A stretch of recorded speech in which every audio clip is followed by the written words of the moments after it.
Hi everyone, hope you're having a good day. So recently I posted a video showing you what I did using the patterned scissors, and I made the background demonstrating what I did, and I'd just like to show you. I made a couple of cards with the backgrounds, and this is one of the cards. I used the background and I've laid it up on some purple glitter card, and then I just cut out some green glitter card again with the wavy scissors and a couple of scalloped edge circles with my die cutting machine, and then I've just stamped the happy birthday, and I don't know if you can see, but I've just added some stickles onto some of the circles.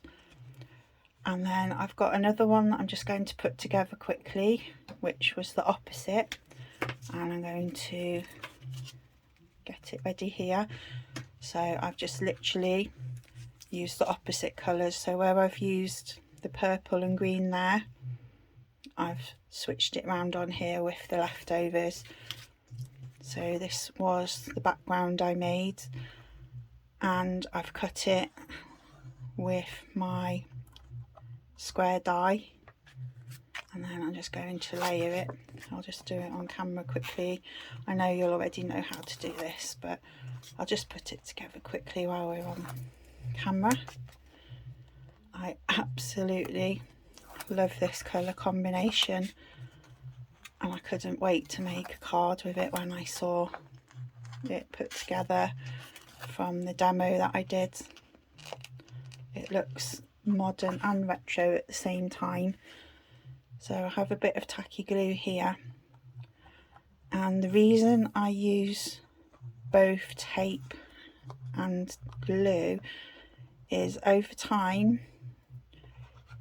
the tape loses its stickiness and the card will fall apart.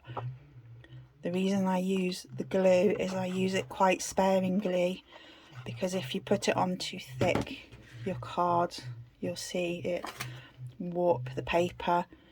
So that's the reason why I use both of them. I get majority of my double-sided tape from Home and Bargain because it's only 69p a roll, and I use quite a lot of it.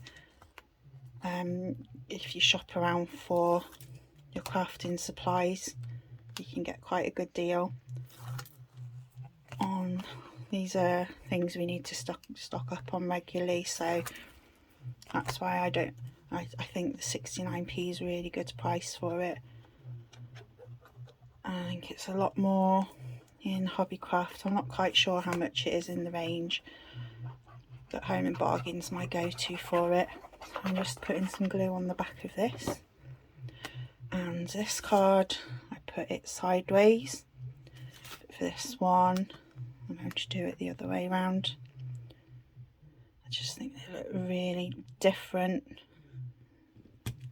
I love anything with glitter on. So I've just got the purple glitter card. Just going to put it across the card.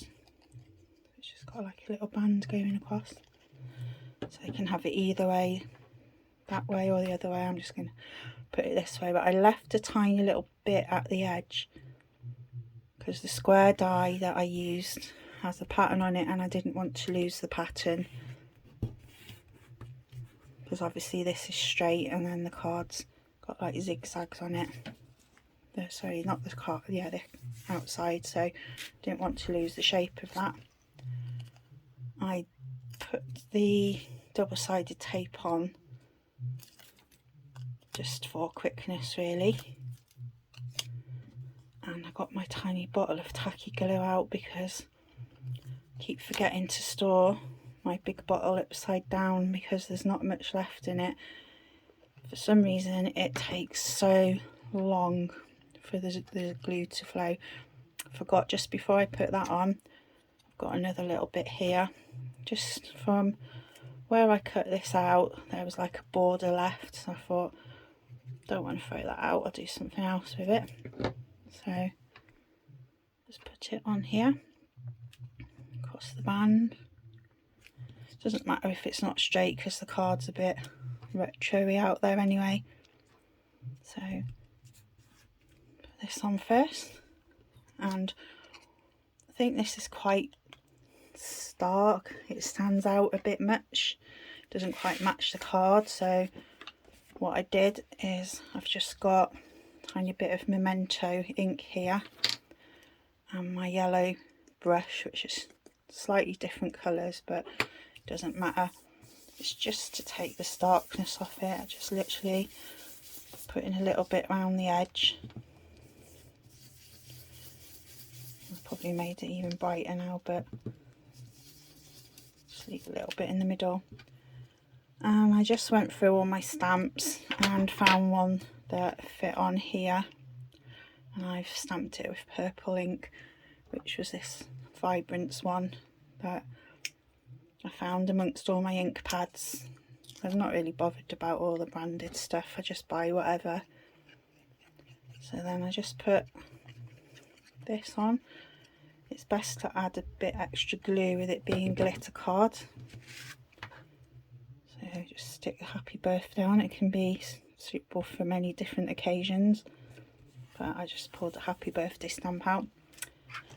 And then I've just added a few gems. I think these are, they look like they're from the works and they're £1. So just wherever you like to put them, I'm just going to put one on here like I did on the other card. Just move it down because I'm aware that the card is not in focus. There we go. Couldn't see it then. So I've put one down here on the other card, and then I've put 3 up here, and then they do have a sticky back, but I prefer to use the glue. So don't worry if there's squidges out a bit because it dries clear. They can be a bit tricky to get off, so just space them out as evenly as possible. It's best to try and put the middle gem on first, and then you can work out the spacing better. So I'll just put these on quickly when it decides it doesn't want to be attached to my finger. You can obviously, that's why, because there's still some of their tape on it. I'll just pull that off. And then the final thing that I did, you can use a ruler to try and get them straight, but the final thing I did was I got my stickles, which I love. I buy this the most, the Stardust one. I'm not sure if this is the one that's nearly empty, but I just put some of it randomly on the little circles, wherever you feel like putting it. Put some on that little dot there. And then obviously if you want to put an insert in, you can put your own insert in, or you can stamp the happy birthday, which is the same as on the front. Or if you're going to send it through the post, you can leave off the gems and just put a bit of glitter glue or something on. But there you go. Absolutely love how these cards turned out, using minimal supplies again, and they just look, like I say, they can be modern or retro, whatever you choose. So I hope you've enjoyed the demonstration, but I just wanted to show you what I did with the background from my other video, and I hope I've given you some inspiration, and thank you for watching. Bye for now.